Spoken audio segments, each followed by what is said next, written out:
Hi, Hari. Hi, Ruchira. Hari, we can start now.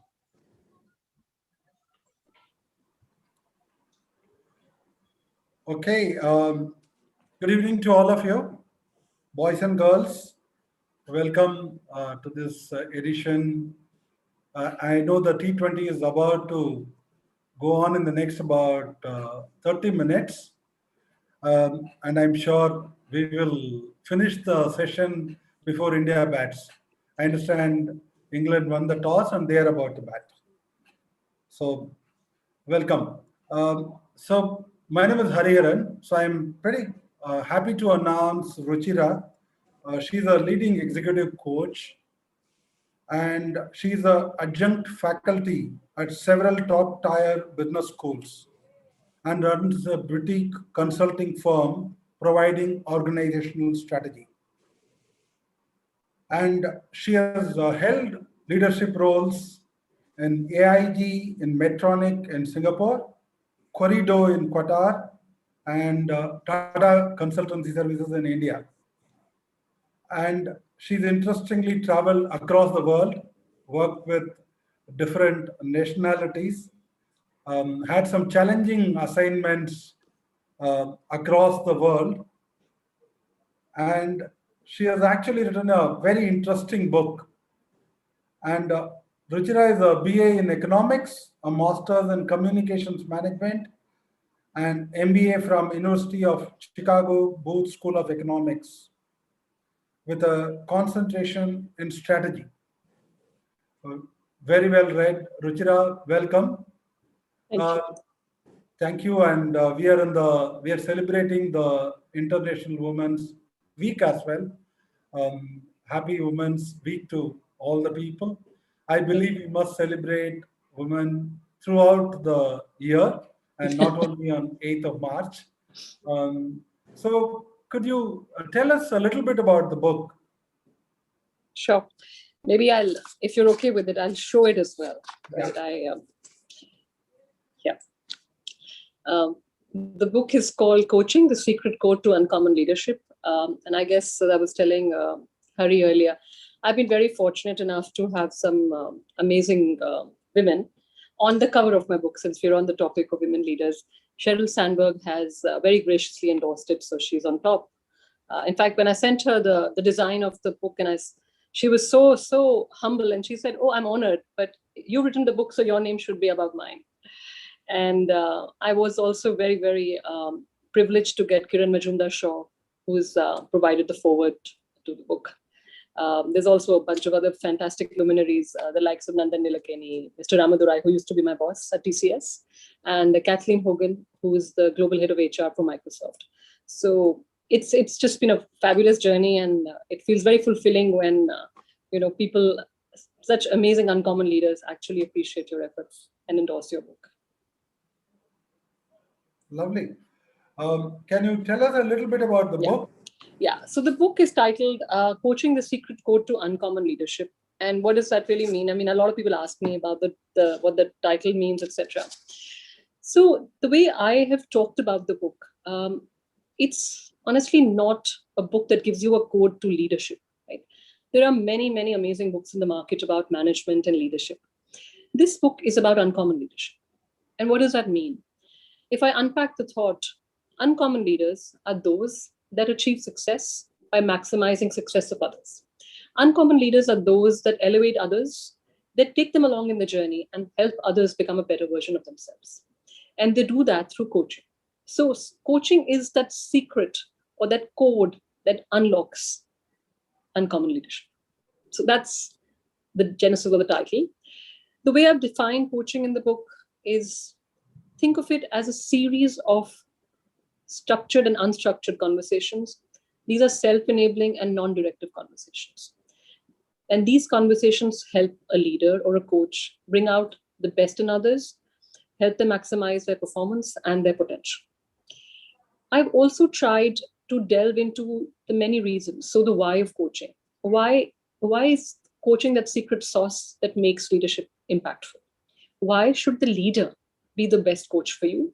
And frankly, why, despite all the data and the anecdotal evidence linking productivity and engagement to leadership and to management, most managers are appallingly bad at coaching. So we've talked about the why. And then from the why, I've tried to move to the how. How can you make coaching a reality for yourself and in your organization? What are the simple and the not so simple things that you can do to your leadership style to become a better leader? Think of this book as a journey from being a manager to a leader, from being a good leader to an extraordinary leader, or simply a leader to a leader coach. That's what the book is about. Tried to make it a breezy read. Didn't want it to be an academic journal, despite being a boring academic myself and teaching at several business schools.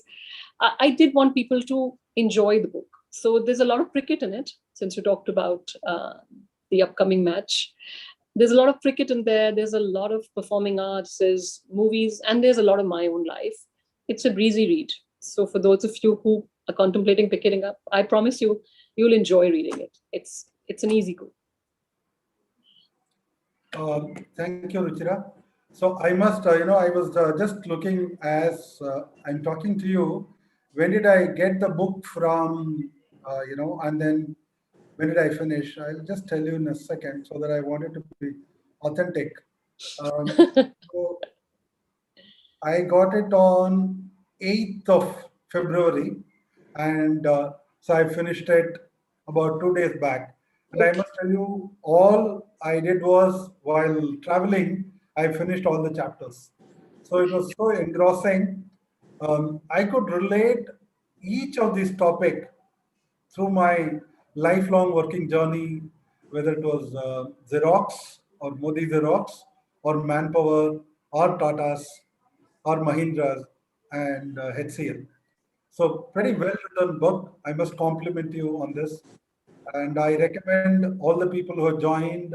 Mohit has already put it in the chat box. It's out in Amazon. I encourage you to go ahead and read. If you are about to become a leader, it's great and it will ensure you continuous success. That's my recommendation to you. So I have few questions which kind of struck me.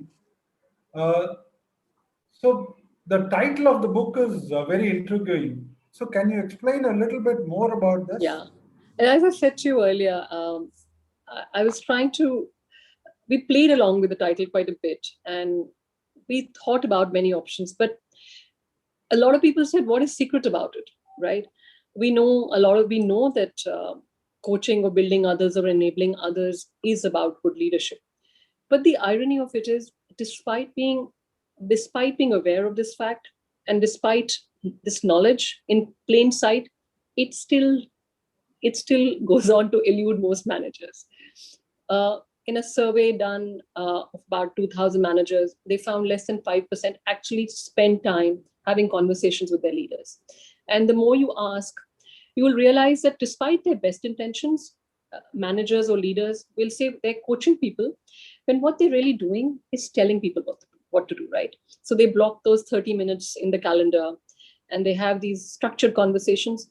But these conversations are not coaching. When you tell people what to do, when you tell them this is what made me successful and this is what's going to make you successful, that's not coaching. So the whole premise of the book is to transition from a good leader to an extraordinary one, or from a leader to a leader coach. Think of coaching as that secret sauce. It's the key or the code that will unlock it. And truly imbibe and appreciate what coaching is. It's not a structured conversation. It's everything. It's a popcorn moment. And I'll tell you what that means. It's the time that you spend with your leader in the car. It's the time that you spend, just when you bump into somebody without design and you have a conversation around what went well in your day. Or when you check in on your people, that's coaching too. When you take them along to a client meeting, when you give them a project that he or she perhaps would not have got because they're too low in the pecking order, as we call it, that's also coaching. When you shine the light on others, when you give them credit, when you make them part and parcel of, what leadership stands for, that's also coaching. And that's what the book talks about. So what is coaching and how can coaching help you unlock that code? Wow. So a lot of us, though I am now a certified coach, but prior to that, I actually didn't know coaching. What is coaching as per you? So that can you make it in a simpler term to the people? Yeah. The definition, actually, if you click on Google, I don't even know what it is now. When I did it, it was nearly 350,000 hits, right? So I finally chose a definition that grabbed me. It's by a company called iOpener. Coaching is a series of self-enabling, non-directive conversations that maximizes the potential and the performance of the individual. What does that mean? That means that it's not a one-time conversation. It's definitely not your performance appraisal where you're handing somebody a verdict. It is, think about it as a series of many, many conversations. Some of them are structured, some of them are non-structured, some of them happen, as I said to you, by design, and some of them don't. I had this very interesting client who used to, he's an Arab in the Middle East, and he had the most interesting anecdote for me. He said, because we have a very sedentary lifestyle in the Middle East, we're almost sitting at the desk. So the way he would coach is, their office is actually located in the same building that has a lovely mall. So every evening between 5:30 and 6, he would stroll around in the mall, pretending to buy something or vegetables, and he would bump into people, right? And he would just hang around with them, and while they were putting food in their cart, he would chat with them. And that was his way of coaching. So I've tried to put a lot of those examples because I truly want to get the message out. Coaching is not just conference rooms. It's also the corridors. It's also the moments that just happen. You have to seize those moments. You need to be there in the moment. You need to be there for your people, and you need to give them that feedback all the time, not once a year or twice a year.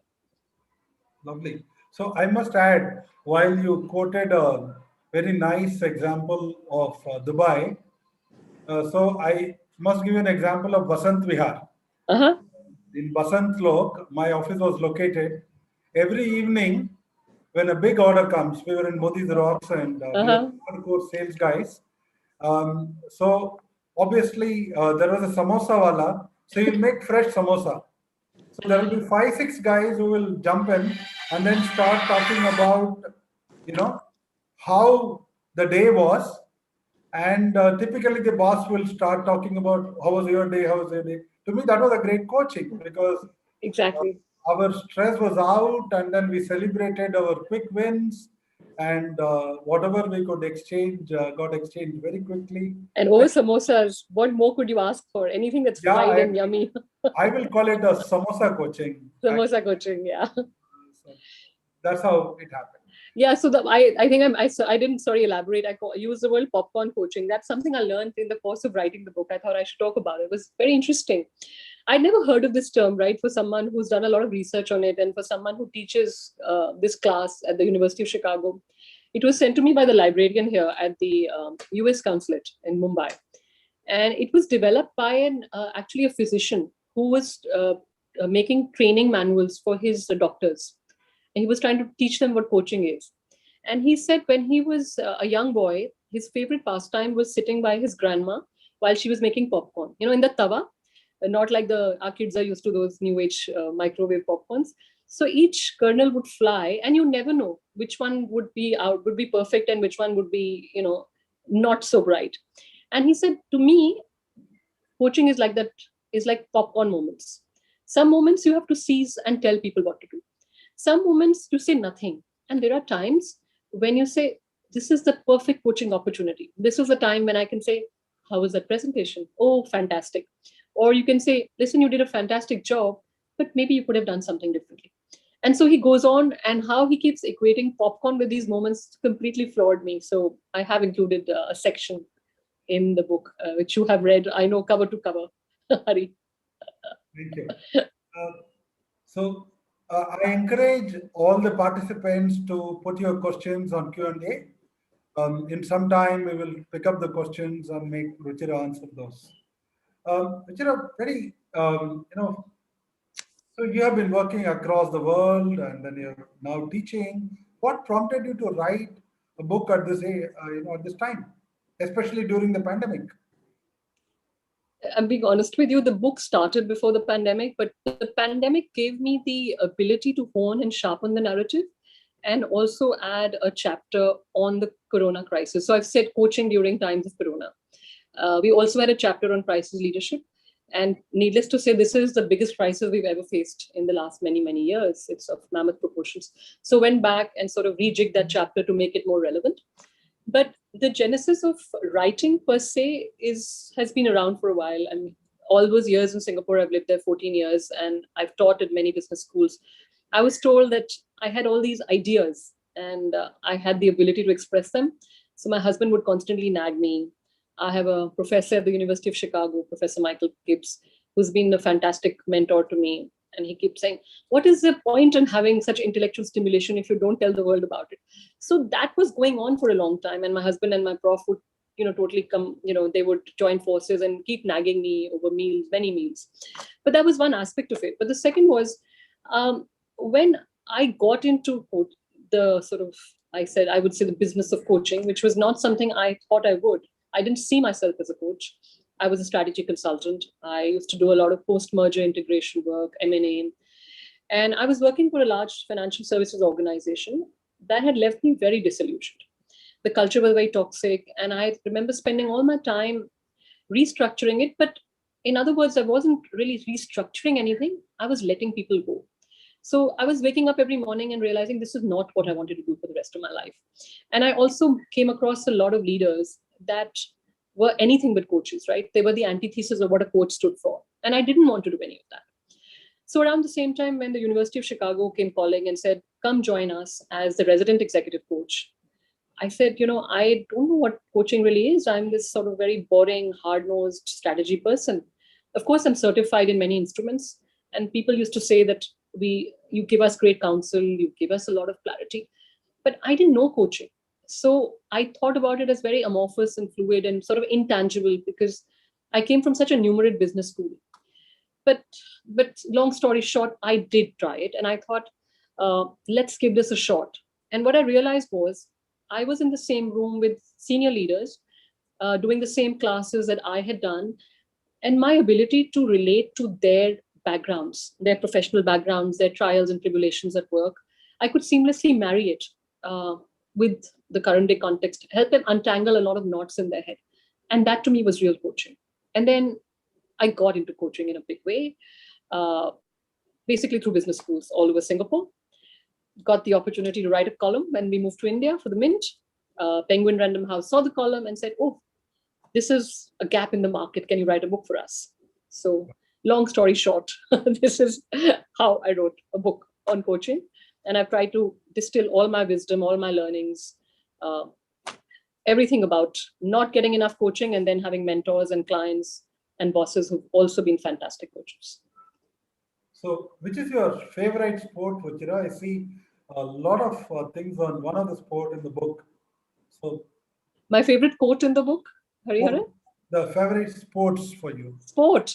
Yeah. Okay, there's a lot of cricket in it, but Yeah. I don't know enough cricket. So what led you to become cricketer? It's a book commissioned in India. The two things that bind people in India. And to be fair, at home we would have all these sort of heated debates and discussions. And my brother's is diehard cricket. He has these cricket trivia coming out of his head. And my husband said, you have to think about comparing the corporate leader to a leader in the sport field. And what better example than cricket? And we started with Sachin Tendulkar, actually. And then it all flowed quite easily because we used him as a glowing example of a stellar solo performer, but one that couldn't transcend the sheen or his stellar performance into that of his captaincy, right?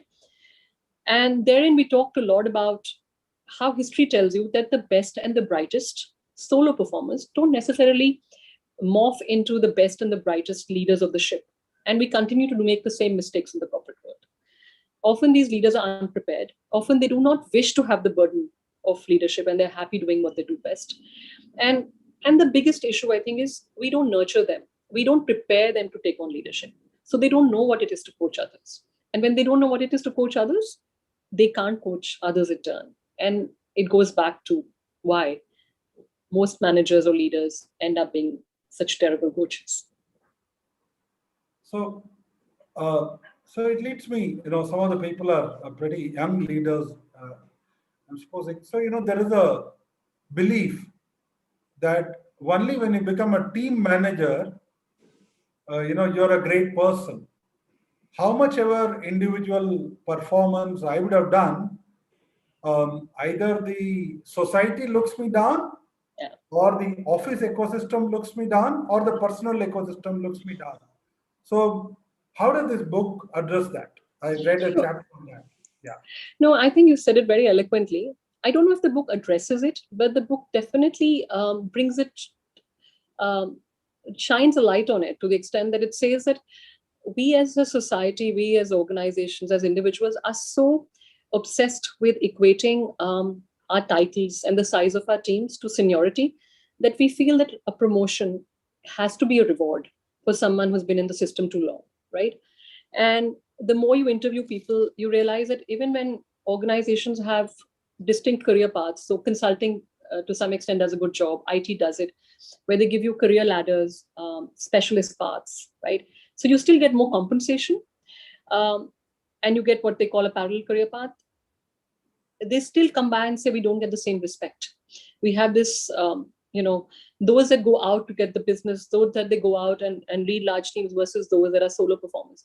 And that's a mindset we need to start changing. It doesn't come with one book, but it comes with a larger understanding of the ecosystem, that some people should be left to do what they enjoy doing most, which is be fantastic individual performers. They're still part of a team and they still need great coaching because, no longer are we, longer is it about having hardline reporting or having teams that report to you for a life. In this day and age, in this new age, we're constantly assembling and disassembling teams. There are project management specialists. We have teams that come together for brief periods and then disassemble. We need to start understanding that coaching is for everybody. And leadership is not just about the size of our teams or how much or what your title says. And as an organization, if we start percolating that message down the line from the top, things are going to change. But that realization has to come first. You'll see that there are interviews in the same chapter. I spoke with a very senior investment banker. He heads the largest investment bank in Asia. And he said, I agree with you. And I don't know what to do with my best performers. And these guys don't want to manage teams. They say it's admin work, but I don't know what to do. We're just horribly bad at supporting people without giving them titles. So in their own individual way, I think there is an acknowledgement of it, but we're very far away from getting to the space where it'll all change overnight. So at the cost of repeating it, I must tell you, Xerox did it beautifully in the decade 85 to till about 2000 when we were at peak. Across the world, our promotion used to happen through a panel. It was never, through one individual deciding. Very few individuals used to get promoted as team managers. The rest of them, they used to make more money than the managers. They were given milk, and they were driving better cars, and they were playing golf with the CEOs of the companies. So I think that's where probably the equilibrium started. They were making more money, and these guys were good at making teams work, and this is their path.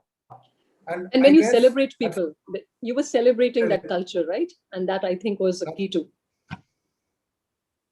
Okay, so I'm going to take some questions, Ruchira, before I ask more. So this is a question from Harlina says she loved the definition of coaching. Thank you, Harlina.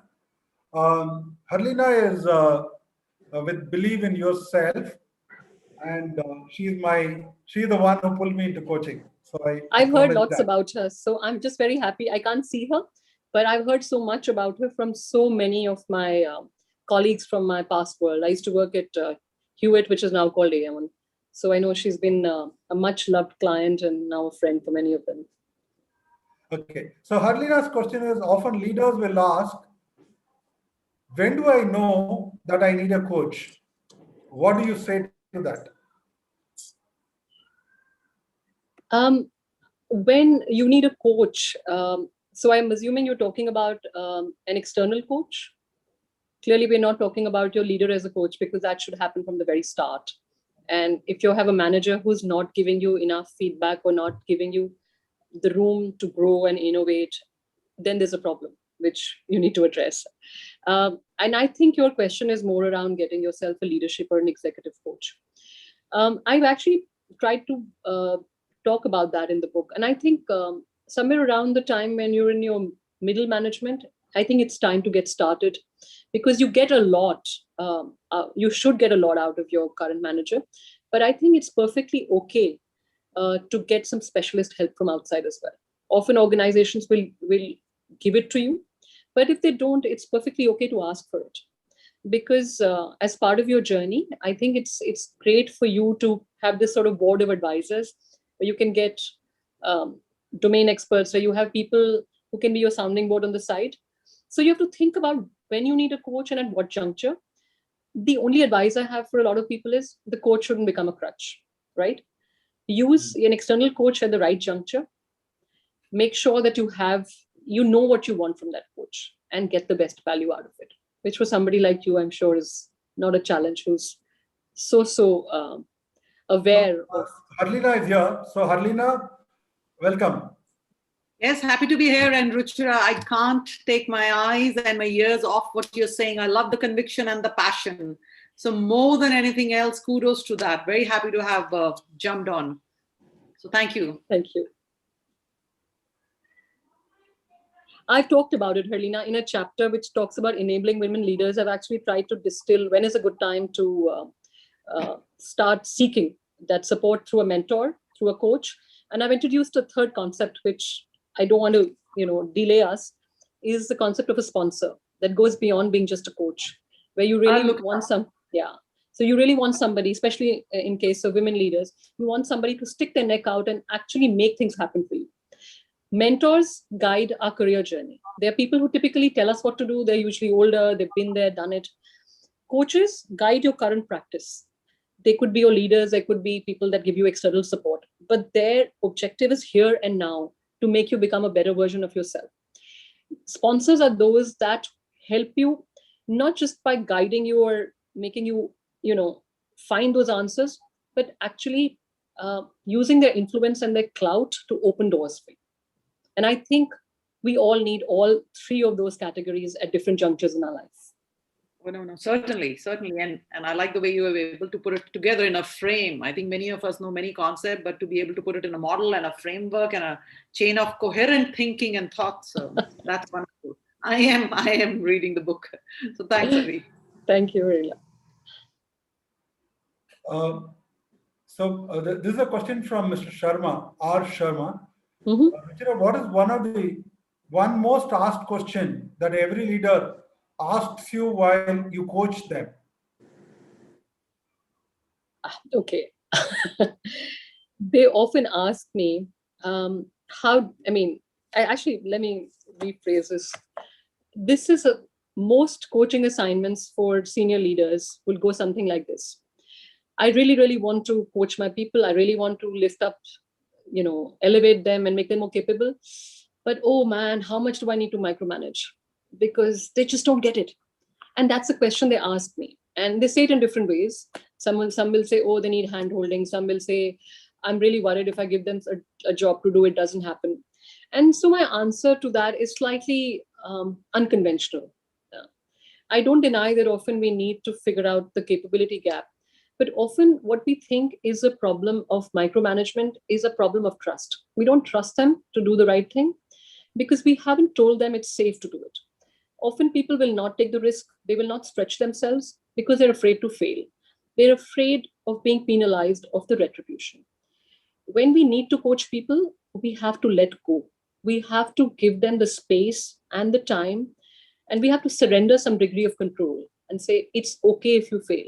Of course, it's not okay if you keep failing all the time, but you need to give them that room to fail a few times so they learn that iteration of failure and success is what makes people more capable. And that's what a good leader does. So that's my only advice to almost everybody that has that question at a senior level. This is a quote from Jaya. Coaching needs a different and opposite mindset. Can you share some examples of behaviors where the mindset needs a clear shift? I think when you talk about the leader as a coach, it's a very fine balance, and you need to appreciate the balance. You're the same individual who's appraising. You're the manager. When you need to be, you have to be directive. Of course, you need to get the best out of the individual, and you can have exacting standards. But you have to find that balance when you coach somebody. You're not telling them what to do. You are, as I said earlier, you're giving them that space to think. You're giving them that space to fail, to innovate, to invent their own career ladders. So that's the tough part, right? The balancing part. And the mindset is about an open mindset, or as Satya Nadella says very eloquently, and you'll find it quoted in many, many parts of the book, it's a growth mindset, which is believing that everybody can change. That just because we know something and we've known it brilliantly for all these years, we're experts at it, doesn't mean we stop learning. And we need to encourage that. We have to stop giving up on people that we think can't make it. We have to believe that everyone can change with the right stimulus, with the right confidence. And that's the kind of mindset that you need to adopt if coaching is something that you believe. So, one question from me, Kiran. So I heard the word learning. Yeah. So while a lot of people, including me, I believe I learn every day. Where does unlearning come? How does one unlearn? You clearly have read the book really well, Hari, because I think the last line in one of the chapters says, learning is the easy part. The hard part is actually letting go of your beliefs and unlearning, right? So the growth mindset was a perfect example of that. It's this, what we say, the fixed mindset versus a growth mindset, right? I'll give you a very basic example. It's an analogy, right? It's happened to me, and I'm also guilty of it. Let's say you're running this very successful team, and human resources say they're transferring somebody to your team who doesn't have a stellar track record or has a fairly average track record. You clearly will fight it because you'll say, no, I have an ace team, I have a winning team. Why would I get lumped with somebody, right? It takes a lot to open your mind to say, maybe there is something that me, the leader, can do to fix it. Maybe this individual can actually thrive in a different environment. And if he or she can't, then maybe I can help them find their own path in a different part of the organization. And if that doesn't work, then maybe that's the way it is. But to give that a real chance, that is about letting go of your beliefs. And that's unlearning. You have to just accept it. And the same thing that goes back to the balance between managing and managing and collaborating. You will see throughout the book examples peppered from real life. Right? My brother, who's a consultant in a human resource consulting outfit, will tell me stories about how they had this boss who was very conventional, right? It's okay. We all have our own approach to life, and they had a bunch of young hires, and they were very flashy, and they always sort of had the nicest gadgets and would come to work. Now you have whatever your beliefs are about the way you dress or your material objects. You can't let that spill over just because somebody's attire is outlandish or because they have the latest iPhone. That's okay. We have to de-link the two, but we can't often. And that takes a lot in your head to let go. I know it sounds very basic, but these are triggers. When we appraise that person, you've already decided, oh, this person's frivolous, oh, this person's too colorful. So you have that baggage. And it takes a lot to let go of that belief. So think about a good coach as one that has an open mind, that can let go of the baggage, that can truly believe that everyone can get a fair chance, and separate the two worlds, the professional and the personal. You actually described what is non-judgmental till now. Yes, that's a good word. See, my vocabulary is failing me. No, not at all. So while doing the coaching with Peter Redding, the one who taught us from International Coaching Federation, so we have a SOP which we read every day. So one of the most important thing is being non-judgmental in whatever you do. So that's a why. And that's the key of a good leader coach. And I think you said that to me prior to the session. And I think listening, it's a completely underrated skill. The ability to listen, actively listen, and then react. It's a skill I can't say I'm very proud of, right? I'm trying hard, but the more I see leaders, uncommon leaders, the kind I've described in my book, the more I see inspirational leaders, I think the one thing they all have in common is they really take the time to listen to you.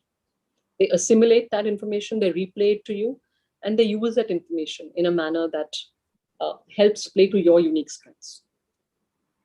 So one of the examples I have learned, I read actually in Good to Great, about Bill Clinton. If you go to him and then if there is a time, he will be still.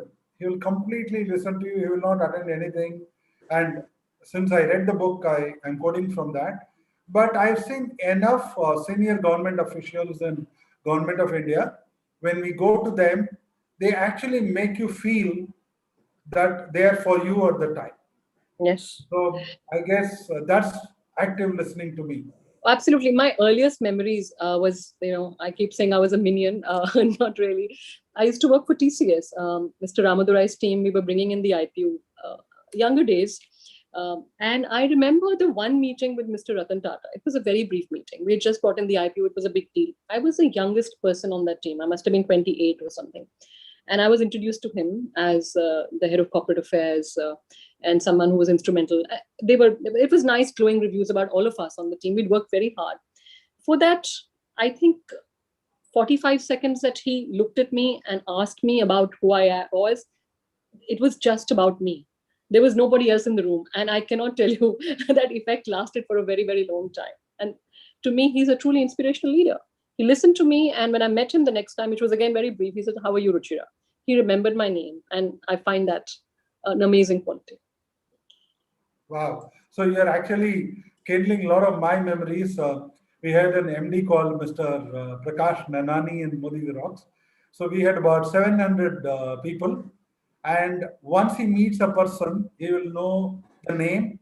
And if he has met the wife, he will remember the wife's name next time. Wow. How's Vidya?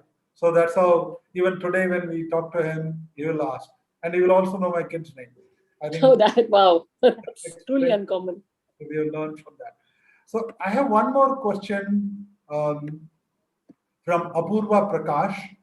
How does a leader manage the short-term requirements in the organization with the long-term nature of people development through coaching? Wow, I think that's a very... It's a great question. It's a great question. Nowhere does this mean that you have to lose sight of your targets and the revenue generation and the what you need to fulfill quarter on quarter. We just have to appreciate and understand the fact that the more you spend the time on coaching your people and reduce that capability gap, the more time you will have to think and be more strategic. So it's a chicken and egg story. I'm always told that I don't have the time. I'm fighting fires. There's so much going on. Coaching can wait. But the corollary to that is you have to, if you don't do that the one time, it's not going to happen. You have to make coaching a priority. You have to fight those fires. You have to launch the best new shiny product because it is your people. And unless you bring these people up to speed, actually is not the right word, unless you make these people shine, unless you make these people more capable, unless you give these people the room to grow and shine and innovate, you will realize that you will still be doing what you've done, which is fighting those fires. We need to find that balance, and we need to make the time easy. I mean, I know it sounds simple, but the reality is, if you look at a lot of literature, it says you have to make people your priority. Mm-hmm. And the more you spend on coaching them and building them, the more you will shine and the more you will thrive. Because it's not about leaving behind a legacy alone, but it's also about making you more strategic. It's giving you the time, the bandwidth, and the space to breathe and do more. And that's what great leaders do. You'll just have to bite the bullet and do it. It's hard work. Nobody said leadership was easy. Well said. So tell me, is coaching women different? Coaching a woman different? Yeah. So coaching a man or a woman is not different. It's actually a great gender equalizer. I added a chapter in the book. It's called Enabling Women Leaders.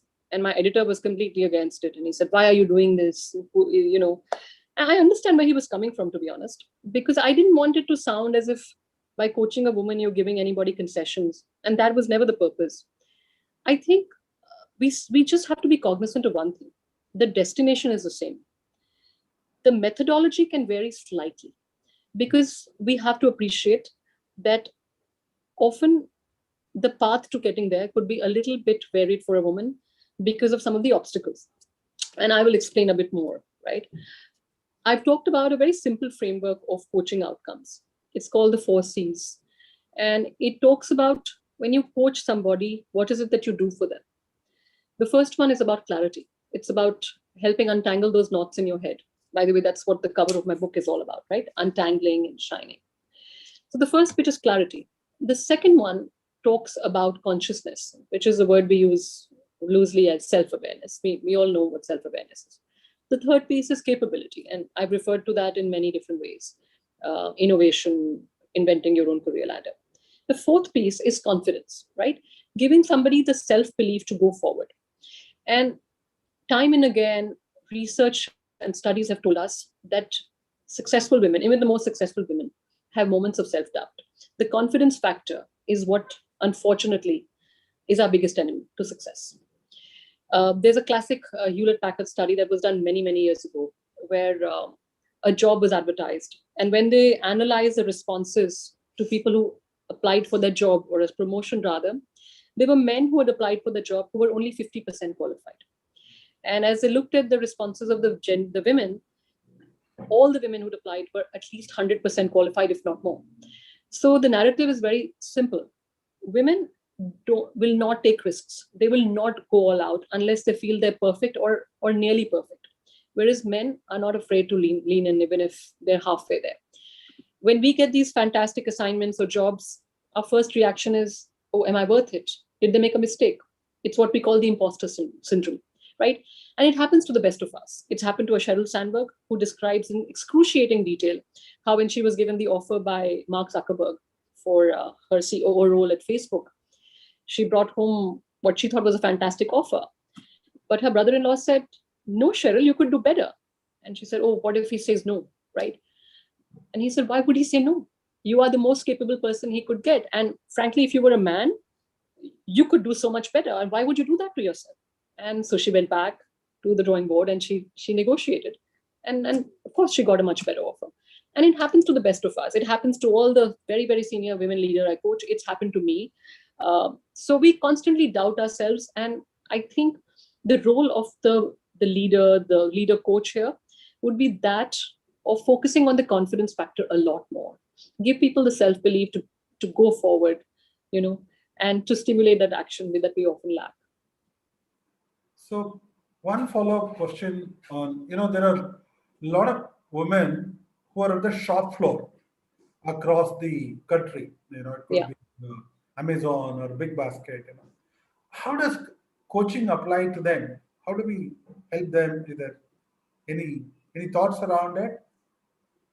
So coaching, as I said to you earlier, should be the same for men and women. Just as you coach the men in the shop floor, you would coach them, but you would still apply these factors. It doesn't matter where you come from. You have to give them the confidence and the self-belief. And the other thing that I didn't mention is unconscious bias. Let's not decide on their behalf what they can or cannot do, right? Just because somebody's just had a child or just got married, you don't decide whether they can take up the next difficult assignment. Give them the ecosystem, offer the support, but let them take that decision. Often what happens is you realize you've been passed over for a promotion, or you haven't been asked to be part of a strategic project. And when you dwell deeper, they say, but you didn't have the time, it would be hard work for you. You have a young child. And that is not good coaching.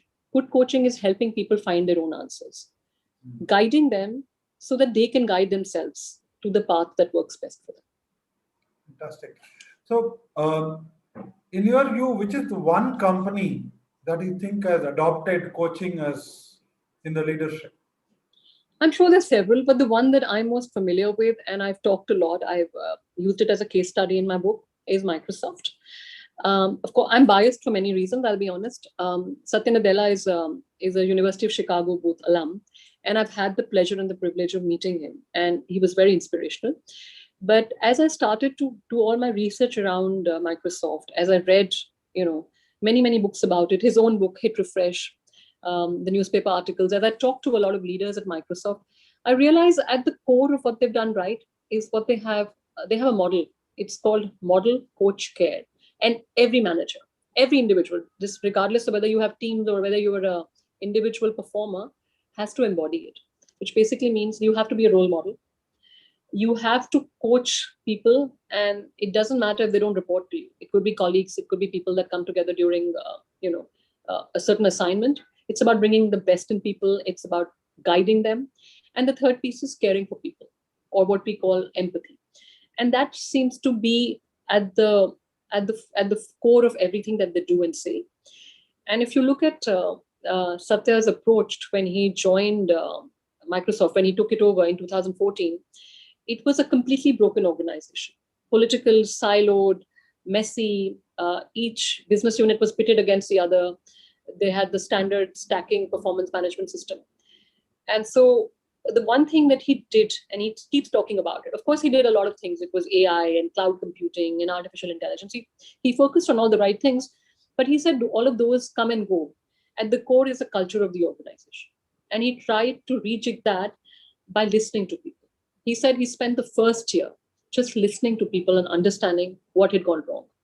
So talk to any leader, talk to his global head of HR, Kathleen Hogan, who's also endorsed my book. They said, we just talk to people and we ask for feedback. So he was this perfect role model, and they assimilated all that feedback, and they then worked out, a whole series of things around how the organization was structured, the way they were rewarding people, and importantly, the culture that they wanted to infuse in the organization, which also gave birth to this model coach care that everybody is expected to demonstrate. And they, by the way, get assessed on that. Wow, very interesting. So I'm sure there must be a lot of Indian organizations that are currently. I'm sure. At some I point, don't I'll doubt it. come back to you and give you some examples as well once I get some data. So I have one last question from Mr. Sharma again. He says, lovely discussion, Ruchira and Hari. Thank you, Mr. Sharma. What would you say about applying the spiritual way of life to guide leaders? Hari might be more equipped to handle that. I don't know enough, but I do believe that there is a growing acknowledgement that building others, or as Mahatma Gandhi, I think, said it very eloquently, the sign of a good leader is not about how many followers you have. It's about how many leaders you create. It's about leaving a legacy. And to me, that is very spiritual also in nature. Hari, would you like to add? You're a lot closer to this world than I am. Okay, so just to tell you, I think it has a huge impact on the spiritual beliefs and your own practice. So in fact, the coaching which we do called foundation coaching, we actually connect to the core of the person. So with his beliefs, we connect. That's how we coach people. So there is a huge impact, it has on the leadership. But it is a combination of spirituality and your skill, and also how you manage the whole thing. I think it's a whole package, and it's not a part package. That's how I will leave it. So I have one last question. So I do have about 300, 400 people who are coaches who are in the one group or the other group. So one of the things which we always struggle is to get the right coaches. Correct. So anything that you have managed and would you want to share to us? One wisdom which I think is not new to you as someone who's a wonderful coach himself, and I'm sure there are a lot of people in our audience today who are, you can't coach somebody who doesn't want to be coached, right? Not everybody is coachable, and that's something we need to accept and acknowledge. So the coaching journey has to be a two-way process. Somebody wants to change, and only then can you help that individual change. And yes, in my experience as a coach, I've had leaders who completely turned around, who've been very cynical, especially these are senior leaders, right? And they're very successful. So you ask yourself the question, if I've come this far without the need for an external coach, why would I need one now? And I appreciate that. And they've been very, they've been outrightly cynical about it and said, I don't need coaching, which is great. But then these same people have heard about what coaching has done for their peer group. And then when they approach you, they have actually acknowledged and said, okay, you've really helped me see things in a different perspective. Does it happen all the time? No, it doesn't. Does it, when it does happen, it's a deeply fulfilling experience. But my only sort of advice to this is you do the best that you can, but in the end, coaching is about bringing out the best in people, and they must want to be that way. You can give it a few attempts, but if you feel, if there is resistance, you have to let go, because this is not something you can impose on people. Yeah.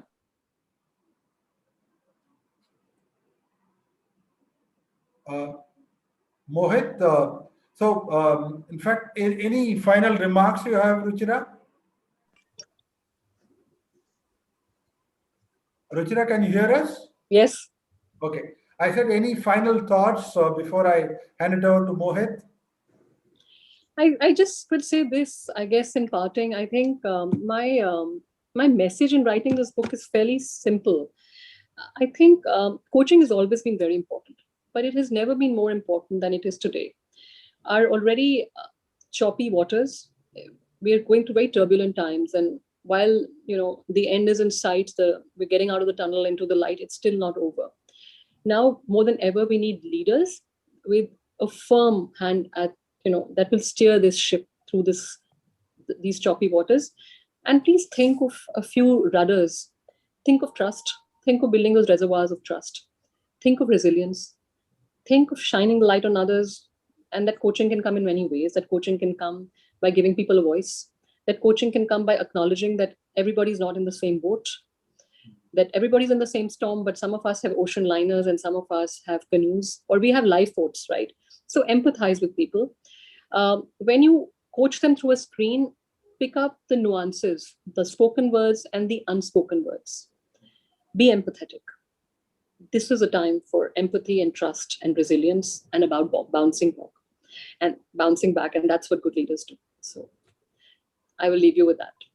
Thank you very much. I think I thoroughly enjoyed. I learned more about coaching. I enjoyed reading this book. Thank you. Over to you, Mohit. Thank you, Hari. Thank you, Ruchira. And I will admit I have not read this book, but today I am poor by, say, close to $500 because I just bought the book. But I will be richer multiple times by reading the book, I'm sure.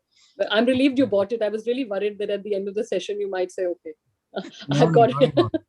See, because with Hari and you and such a lovely conversation and some of the beautiful comments that also came in from Harleena and from R. Sharma about the spirituality. And I would like to conclude this discussion today with a very interesting story that just happened with me, an incident that happened with me. I was at the Aurobindo Ashram in Delhi last week, and we were just discussing, and I found a beautiful, there are a lot of free books that are available in the ashram.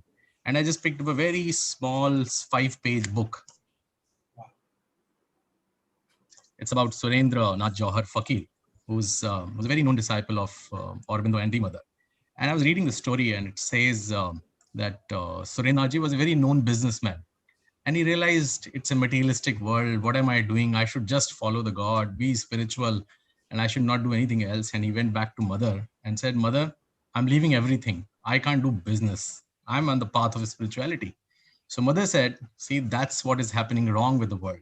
The businesses today are with people who are very asuras.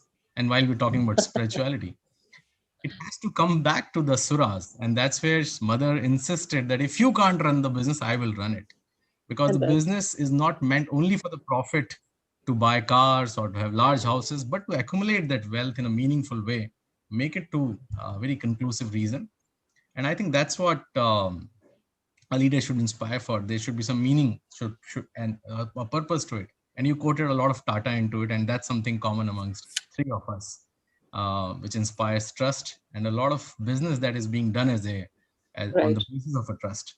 So Ruchira, I truly, thoroughly enjoyed the discussion. Thank you, Hari. There could have been no better person. And I think this is the right choice I always make by bringing the right person to do these discussions rather than I jumping into it. It was such a lovely discussion, and I look forward to reading the book. And Ruchira, it would be a pleasure to have you in various occasions at City Book Leaders, the friends of books, that's what we call ourselves. And the message would be broadcasted to many of our community members soon. Mohit, thank you for the opportunity. I'm truly privileged. And Hari, having somebody like you moderate the session, I don't think, as Mohit rightly said, I could have asked for a better moderator. So thank you again. Thank you. Thank you, and everyone. absolutely. Good night. Thank you very much. Bye-bye. Namaskar. Photo ले लिया?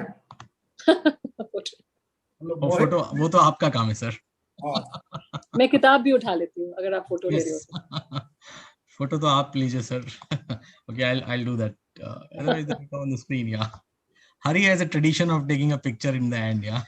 You tell me if it worked. Oh, okay. Oh, Mohit, yes. now you're missing yours. Yes. Okay. Thank you, everyone. Punardarshanaya. Shabba khair. Good night.